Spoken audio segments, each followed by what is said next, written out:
दर्शकों नमस्कार। ग्वालियर डायरी के इस अंक में मैं अमित श्रीवास्तव आपका हार्दिक स्वागत करता हूं। कहते हैं बच्चे देश का भविष्य होते हैं। जिस देश में बच्चे नहीं होते उनका भविष्य खतरे में होता है। आज इसी को लेकर हमारे बीच में उपस्थित हैं डॉक्टर प्रदीप घोड़के जी, जो कि आयुर्वेदाचार्य हैं। आज हम इनसे जानना चाहेंगे कि आज की युवा पीढ़ी के अंदर पुरुषार्थ की कमी के क्या कारण हैं तथा उसे किस तरह हम दूर कर सकते हैं। तो डॉक्टर प्रदीप जी, सबसे पहले आपका दूरदर्शन में हार्दिक स्वागत है। नमस्कार प्रदीप जी, जैसे कि हम देखते हैं कि आज की युवा पीढ़ी जो है बच्चे कम चाहती है, एक या ज्यादा से ज्यादा दो। तो क्या कारण है कि आजकल के लोगों की थीम पहले की तुलना में अब बदल गई है? इसके पीछे क्या लॉजिक है? देखिए, सबसे पहले तो एक तो महंगाई, दूसरी बात हर पढ़ा लिखा इंसान क्वालिटी ऑफ लाइफ चाहता है, क्वांटिटी ऑफ लाइफ नहीं चाहता। गांव के लोगों में आज भी वही पुरानी मानसिकता है और शहरों के लोगों में आज वो मानसिकता बिल्कुल बदल चुकी है। उनको जो है क्वालिटी चाहिए, गाड़ी होना चाहिए, फ्लैट होना चाहिए। इस तरह से मतलब विलासतापूर्ण जीवन शैली जीने के लिए, सुख सुविधाएं जुटाने के लिए पैसों की आवश्यकता है। ज़्यादा बच्चे नहीं चाहते, इसीलिए यही एक कारण है जिसके वजह से लिंग अनुपात भी बढ़ते चला जा रहा है। आज की तारीख में 1000 पे 900 लड़कियां हैं जी, ये एक कारण है।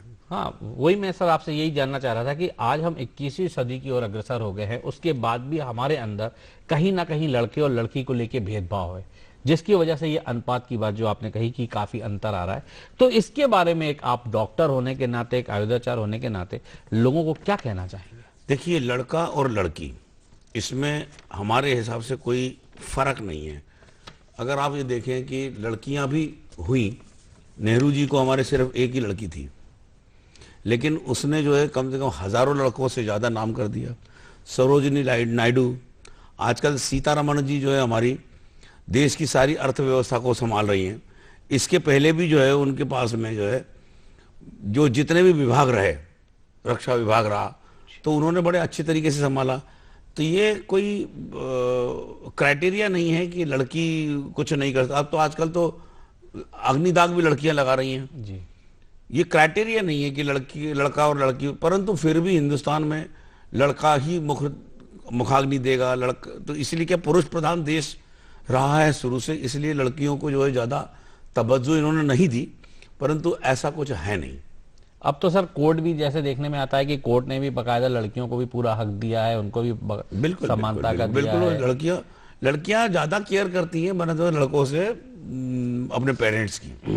मतलब ससुराल में रहने के बाद में भी वो केयर ज्यादा करती हैं। जी सर प्रदीप जी, एक ये बात तो हमने एक आम बात हो गई, जो लोगों की सोच है उसके बारे में हमने आपसे बात की। अब हम आपसे ये भी जानना चाहेंगे कि आज के समय में जो युवा पीढ़ी है, आज उसमें कहीं ना कहीं पुरुषार्थ में उनकी कहीं ना कहीं कमी आ रही है, जिसकी वजह से उनका जो गृह कलेश कहना चाहिए या उनके फैमिली का डेवलपमेंट नहीं हो पा रहा है। तो क्या कारण मानते हैं आप सबसे बड़ा कि आज युवाओं के अंदर पुरुषार्थ की जो कमी आ रही है? देखिए, गलत संगत, नशा, दो चीज। मोटरसाइकिल अधिक चलाना बिना सपोर्टर या बिना लंगोट के जी, अधिक से आई मीन टू से कम 50-100 किलोमीटर प्रतिदिन जी, लोकल में नहीं। गांजा, चरस जैसी चीजों का इस्तेमाल और गलत साहित्यों को का उपयोग एवं गलत चित्रों को देखना, इन वजह से जो है एक पुरुषत्व की कमी आम रूप से पाई जाती है। आज का युवा अधिकतर शराब, स्मैक, सूखे नशे करता है। जी, जी, जी। तो उसका जाके बहुत भयंकर प्रभाव पड़ता है उसकी आने वाली गृहस्थ वाली जो जीवन रहता है उसके ऊपर। और इसी तरह में सर एक चीज और देखने में आता है कि ये आपने भी देखा है कि आमतौर पर अब हमारे लिए शुगर है या बीपी है या कोलेस्ट्रॉल है, ये एक आम हो गया है, हर एक को छोड़ के दूसरे को कहीं ना कहीं हो रहा है। तो क्या हम इसको भी एक बहुत बड़ा फंडा मान सकते हैं कि ये भी एक हमारे जीवन में एक बहुत बड़ा रोल अदा करता है? जी, मधुमेह जिसको आप डायबिटीज कहते हो, मधुमेह के अंदर जो है जब भी आयुर्वेद के हिसाब से उत्तरोत्तर धातुओं का ह्रास होता है। जैसे किसी व्यक्ति को मधुमेह हुआ तो उसके चेहरे का नूर खत्म होएगा, which is known as an glow, इसको ओज बोलते हैं हम। तो ओज के बाद में शुक्र धातु के ऊपर बात आती है जी। अगर व्यक्ति डायबिटीज का कंटिन्यूस सफरर है तो उसको आने वाले टाइम में लेक ऑफ लिबिडो या पुरुषत्व की कमी उसको हो ही जाएगी। और इसके लिए जब भी कभी आयुर्वेदिक डॉक्टर से अगर आप बात करेंगे तो सबसे पहले वो ये पूछेगा कि आपकी बाकी अवस्थाएं या बाकी पारिवारिक अवस्था कैसी है। जी। नंबर 2, आपने मोटापे का पूछा। जी, मोटापा भी है। कोलेस्ट्रॉल। जी। कोलेस्ट्रॉल जब भी होगा तो इनसफिशिएंट सप्लाई जाएगी हार्ट को। और वैसे भी ओबीस जो आदमी होता है उसको पसीना बहुत ज्यादा आता है और नींद बहुत ज्यादा आती है। उसकी शारीरिक क्षमता अन्य लोगों, पतले आदमी की तुलना में कार्य करने की क्षमता कम रहती है, तो वो भी सफर रहता है। जी। तीसरा क्या पूछा था? मोटापा। मोटापा बोल दिया ना। और शुगर। शुगर बोल दी। बीपी। हाँ, ब्लड प्रेशर, तो blood pressure is one of the सबसे बड़ा एक जो कारण है।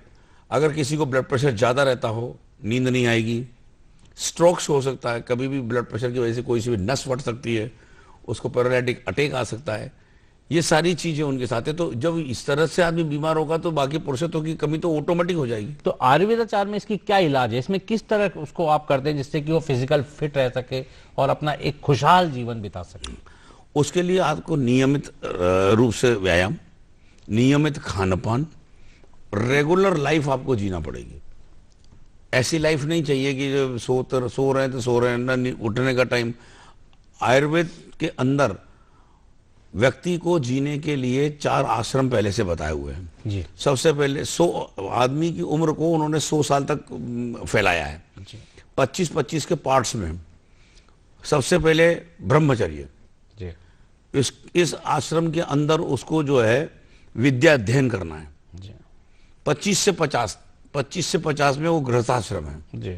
उसमें उसको अपने परिवार के बेल को बढ़ाने के लिए संतानोत्पत्ति करना है और उनके प्रति उत्तरदायी पूरे करने। और वानप्रस्थ आश्रम और संन्यास आश्रम, इसमें ईश्वर की भक्ति करने के बाद अपनी आत्मा की मोक्ष की प्राप्ति के लिए कार्य करना है। अब उल्टा हो रहा है, लोगों को जो उसका कब किस ऋतु में कितनी बार इस पूरा विधान है। आयुर्वेद के अंदर जो है गृहस्थाश्रम में व्यक्ति जब प्रवेश होता है तो ये पहले ऋषि मुनियों के द्वारा वात्सायन की लिखी हुई इस किताब का नाम है अनंग रंग रति शास्त्र। इस रति शास्त्र के अंदर कामवासना के बारे में संपूर्ण डिटेल दिया हुआ है। इसी को देखते हुए वात्सायन की आधार के ऊपर 9वीं शताब्दी में चंद्रवंशी राजाओं ने खुजराहो के अंदर मंदिर का निर्माण किया, जिसके अंदर 84 प्रकार के जो चित्र बनवाए। वो हम लोग जाके समझते हैं ये ऐसे ही बने, वो ऐसे ही नहीं बने, वो एक एजुकेशन पॉइंट ऑफ व्यू से बने थे। उसमें एजुकेशन दिया जाता था जिससे लोग परेशान नहीं होते थे। लोगों को 25 साल के बाद में अनुमति मिला करती थी, फुल फ्लेश आदमी जब जो है मैच्योर हो जाया करता था तब। अब तो अर्ली एज और सारे सब सिस्टम ही बदल गया। अब हिंदुस्तान की जो प्रक्रिया थी ऋषि मुनियों को द्वारा जो की हुई वो बहुत ज्यादा सक्सेसफुल थी। अब वही फॉरेनर्स उन्हीं चित्रों को आपको टीवी के अथवा मोबाइल के माध्यम से दिखा के या पुस्तकों के माध्यम से दिखा के और जो है आपको मिसगाइड कर रहे हैं। आज मोबाइल छोटा बच्चा देख रहा है, उसके अंदर वो कौन पिक्चर्स जो आती हैं वो नहीं होना चाहिए, वो सबसे पहले दिन से देख रहा है, तो उसका जो इफेक्ट पड़ रहा है वो सारी की सारी इफेक्ट जब जिस चीज की जरूरत होती है उसमें जो है नहीं आ रही। तो इसलिए जो है वो पुरुषत्व की कमी उन लोगों में आ रही है। जैसा कि अभी आपने बताया है कि हमें 4 भागों में बांटा गया है और 100 साल तक का डिवाइडेशन किया गया। तो हम इसी तरह ये भी जानना चाहेंगे कि हम महिला और पुरुष को किस उम्र में सही टाइमिंग क्या होता है मैरिज करने का, और हम किस उम्र तक अपने मतलब बच्चे या अपनी फैमिली को आगे बढ़ा सकते हैं। क्योंकि आजकल बच्चे सोचते हैं कि पहले शादी हो गई, पहले हम अपने आप को स्टैंड करें, फिर फैमिली तो बढ़ती रहेगी। ये सब कई तरह की भ्रांतियां दिमागों में रहती हैं। तो उसके बारे में आपका क्या कहना है और क्या सोचना है? देखिए, 25 से 50 वर्ष की जो उम्र है वो गृहस्थाश्रम की उम्र है। आदमी 18 साल की लड़की और 20-22 साल का लड़का जो होने के बाद में जो शादी होती है, अगर वो 25 से 35 साल तक अगर किस संतान उत्पत्ति करता है अगर, तो वो संतान सॉलिड रहेगी हर रूप से। जी। कारण उत्तरोत्तर शुक्राणुओं की जो मोर्टेलिटी है वो उत्तरोत्तर उम्र के हिसाब से कम हो जाती है, पीक पड़ जाती है। तो बीमार संतान होना, हमेशा इस तरह की संतान वृद्धावस्था में पैदा होती है। जी। सबसे बेहतरीन उम्र जो है 35 साल तक है। अब आजकल तो मेट्रोपॉलिटन सिटीज का एक कॉन्सेप्ट ही हो गया है कि लेट मैरिज, और इधर 100 की जगह उम्र कम हो गई है। 70-80 पे आदमी खत्म हो जाता है और वो 40 में शादी करेगा, कब उसके बच्चे होंगे, कब वो पढ़ने जाएंगे, वो सब बेकार है। जो पुराने आचार्यों ने जो सिस्टम बनाया है वो एक सिस्टम अपने आप में ठोस सिस्टम है। जी। और डॉक्टर साहब, हम आपसे एक चीज और जानना चाहेंगे कि आयुर्वेदाचार में हमने एक चीज सुनी है, पुंसवन विधि। ये पुंसवन विधि क्या है, इसके बारे में भी आप हमारे दर्शकों को बताएं। पुंसवन विधि आचार्यों ने बताई है इच्छित लिंग युक्त संतान प्राप्ति हेतु, परंतु अभी इसको डिटेल में नहीं करूंगा ज्यादा, कारण आजकल जो है कि लिंग भेद के ऊपर बहुत ज्यादा वो है।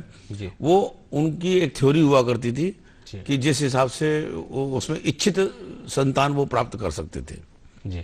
वो एक पूरा चैप्टर है पुंसवन विधि का। जी। जी। आयुर्वेद में, और वो यहाँ बताना अनुचित है। सर, हम एक चीज और आपसे जानना चाहेंगे कि जो युवा है आज, उसमें शुक्राणु की कमी होना या शुक्राणु का ना होना एक आमतौर पे बहुत देखने में आ रहा है। तो आयुर्वेदाचार में ऐसी कौन सी दवाइयां हैं जिससे कि हम अपने शुक्राणु को बढ़ा सकते हैं या उसकी कमी को दूर कर सकते हैं, जिससे कि एक हम हेल्दी और वेल्दी फैमिली तैयार कर सकें? देखिए, शुक्राणुओं की कमी की बीमारी को अपन बोलते हैं ओलिगोस्पर्मिया, और शुक्राणुओं का न होना उसको बोलते हैं एजोस्पर्मिया। एजोस्पर्मिया का there is no treatment. See, whenever there is a manufacturing defect from the god, no one can treat it. रही बात ओलिगोस्पर्मिया की, तो ओलिगोस्पर्मिया के लिए या lack of libido, functional impotency, premature ejaculation, इनके लिए आयुर्वेद में 2 प्रकार का चिकित्सा होती है, एक काष्ठ औषधि और एक रस औषधि। रस औषधि में आती है हीरा, सोना, चांदी, ये आती है। अब मैं आपको सस्ती, सुंदर और एक बहुत अच्छी दवा बता रहा हूं। कौच, अश्वगंधा, गोखरू, गिलोय, शतावरी, जायपत्री, मुलेठी, सालम पंजा, ये सारी की सारी दवाइयां जो है एफ्रोडिसियक है। ये शुक्राणुओं का वृद्धि करती है, प्लस लेक ऑफ लिबिडो को दूर करती है। परंतु इन सारी दवाइयों को अलग अलग अगर न लेते हुए एक गोली आती है बनी हुई, कंपनी ने बनाई हुई है, उसका नाम है लिबिटॉन फोर्ट। वो अगर एक सुबह एक शाम नियमित रूप से अगर आदमी सेवन करे, और अगर किसी को ओलिगोस्पर्मिया है, मतलब स्पर्म काउंट लेस है, तो 2 सुबह 2 शाम 45 दिन खाने के बाद में आप अपनी जांच करा लीजिएगा, आपको बराबर कीटाणु बढ़े हुए मिलेंगे। तो ये तो उसका हो गया इलाज। दोनों तरह का इलाज बताया मैंने जी। हीरा और सोने वाला भी जी। और काष्ठ औषधियों का भी। सर, हम एक चीज और आपसे जानना चाहेंगे कि काफी लंबे समय से आप आयुर्वेदाचार्य हैं और आयुर्वेदिक की दवाइयां लोगों को दे रहे हैं, तो आपने आयुर्वेद को ही डॉक्टर क्यों बने, या इसके प्रति आपका रुझान कैसे आया? थोड़ा सा इसके बारे में भी, अपनी निजी जिंदगी के बारे में आप हमारे दर्शकों को जरूर बताएं। मैं तो बेसिकली मेरे पिताजी को, मेरे ग्रैंडफादर को देखता आया हूं। तो मेरे ग्रैंडफादर यहाँ के बहुत बड़े वैद्य थे। 1922 में उन्होंने ग्रेजुएशन किया था। मेरे फादर भी मेडिकल ऑफिसर थे, डॉक्टर थे। मेरा बड़ा ब्रदर भी जो है आयुर्वेदिक डॉक्टर रहा है, क्लास 1। तो क्या उन सब लोगों को देखते हुए मेरे परिवार का माहौल ही था, तो इस चक्कर मैं भी आयुर्वेद में, क्योंकि मेरा बेटा जरूर थोड़ा सा लाइन बदल दिया, वो फिजियोथेरापिस्ट है, लेकिन है तो चिकित्सा व्यवसाय में, हमारी 4th जनरेशन। और मैं एक चीज और जानना चाहूंगा प्रदीप जी आपसे कि बॉडी को फिट एंड फाइट और खुश रखने के लिए क्या करना चाहिए, ये आप हमारे दर्शकों को जरूर बताएं, क्योंकि आज का युवा जो है कहीं ना कहीं पथभ्रष्ट हो गया है, कहीं ना कहीं वो अपनी लाइन से भटक गया है, और आज वो अपने शरीर को जिस हिसाब से होना चाहिए वो शरीर आज छोटे बच्चों को देखिए एकदम बड़ी जैसे दिखने लगे। तो इसके बारे में थोड़ा सा कैसे फिट रख सकते हैं और कैसे आगे बढ़ सकते हैं, इसके बारे में जरूर बताएं। देखिए, 2 चीजें हैं। पहले तो मैं इसी के ऊपर आता हूं, ये जो पॉइंट है, पुरुषत्व की कमी के लिए जिन डॉक्टरों के, लेस क्वालिफाइड डॉक्टरों के एडवर्टाइजमेंट रहते हैं धातु रोगों या इस सबसे पहले उनसे बचे जी। क्योंकि वो स्टेरॉइड देके या कुछ भी ऐसी उल्टी सीधी दवाइयां देके 15-15, 20-20 हजार रुपए ले लेते हैं। और ये जो मरीज रहता है, ये मरीज ऐसा रहता है कि जिंदा हूं परंतु शर्मिंदा हूं जी। वो किसी को बता भी नहीं सकता कि मैं फलानी जगह गया था और उनसे मैं ट्रीटमेंट करा के लाया। तो एक तो उन लोगों से बचें, क्वालिफाइड डॉक्टरों के द्वारा ही अपना इलाज करवाएं, अपनी समस्या को डॉक्टर को खुल के बताएं। खुल के बताने में कोई भी प्रॉब्लम नहीं है। डॉक्टर है, वो जब तक जानेगा नहीं तब तक आपसे ट्रीटमेंट क्या लिखेगा जी। तो एक तो सबसे पहले ये संदेश है जी। दूसरी बात आप क्या पूछ रहे थे मेरे से?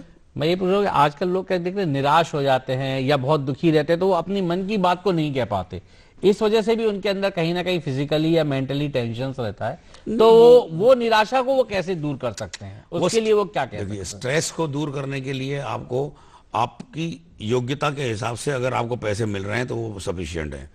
अब अगर आप जैसे BA पास हो और अगर आप ये कहो कि मैं साहब या तो बहुत ज्यादा इंटेलिजेंट हो, कलेक्टर बन जाओ जी। और नहीं तो जो भी नौकरी मिली उसमें सेटिस्फाइड हो।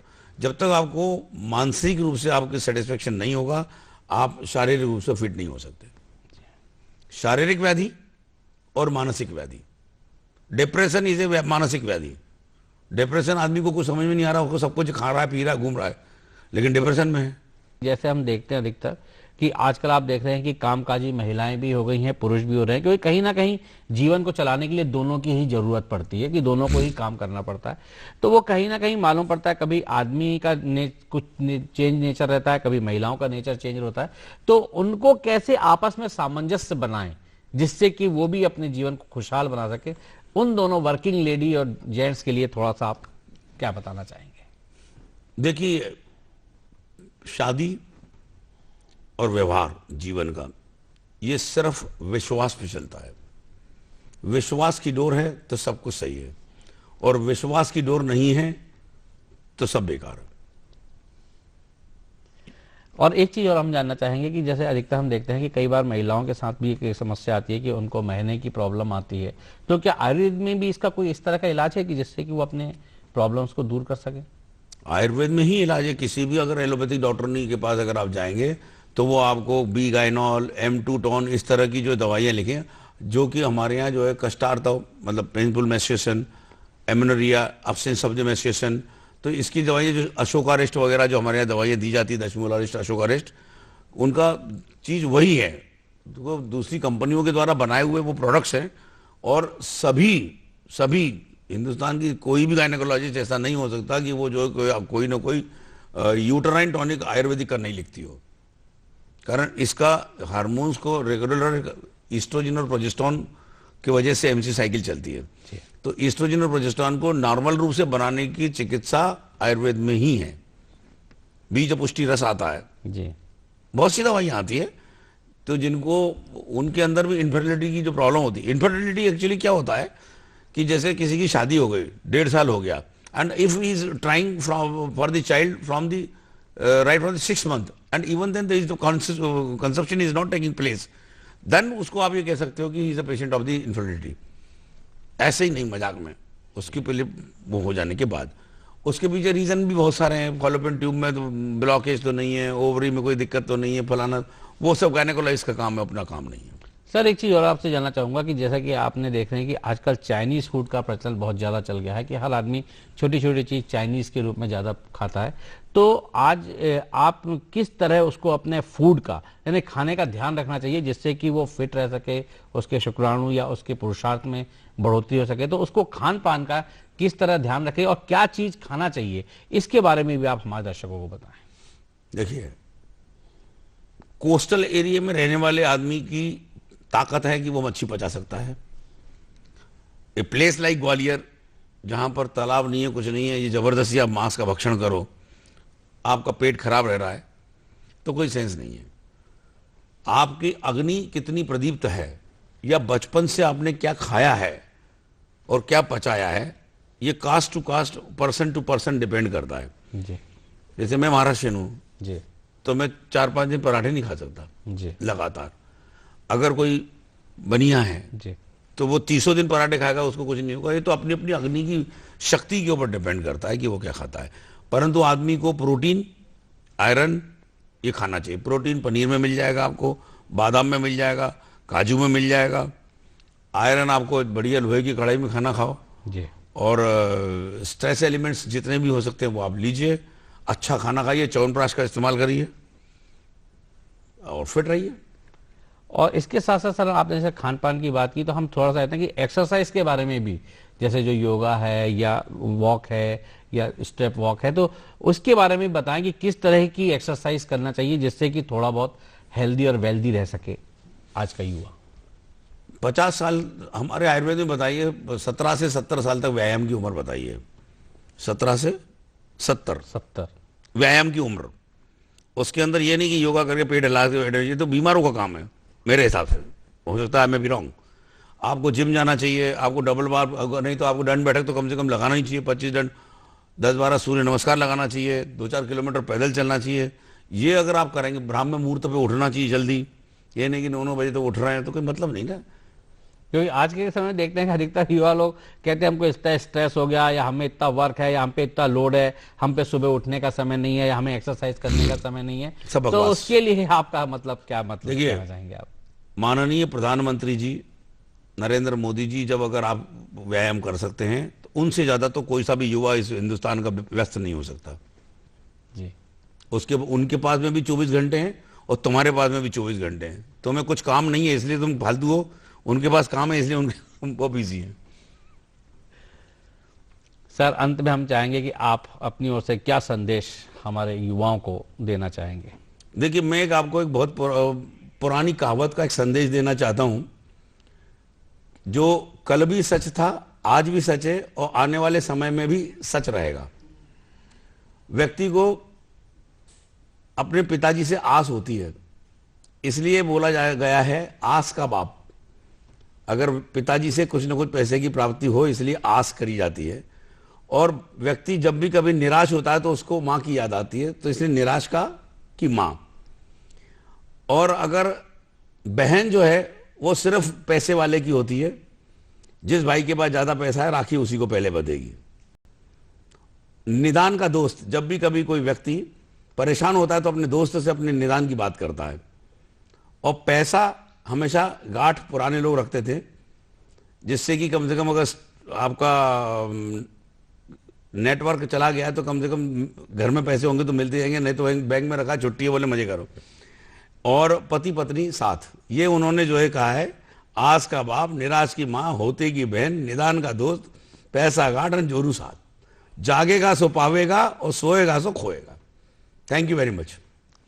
तो प्रदीप जी, आपने अपना अमूल्य समय निकाल के हमारे स्टूडियो आए और इतनी अच्छी जानकारी दी, इसके लिए आपका बहुत बहुत धन्यवाद। नमस्कार। तो दर्शकों, ये थे डॉक्टर प्रदीप घोड़के, जो आयुर्वेदाचार्य थे। इन्होंने आज युवाओं को पुरुषार्थ की कमी को कैसे हम दूर कर सकते हैं, कैसे खुश रह सकते हैं, कैसे अपने खुशहाल जीवन बिता सकते हैं, इसके बारे में आपको जानकारी दी। हमें उम्मीद है कि हमारे दर्शकों को इसका काफी लाभ उठाएंगे। इसी के साथ मैं अमित श्रीवास्तव आपसे विदा लेता हूं। अगले अंक में आपसे फिर मुलाकात होगी, तब तक के लिए नमस्कार।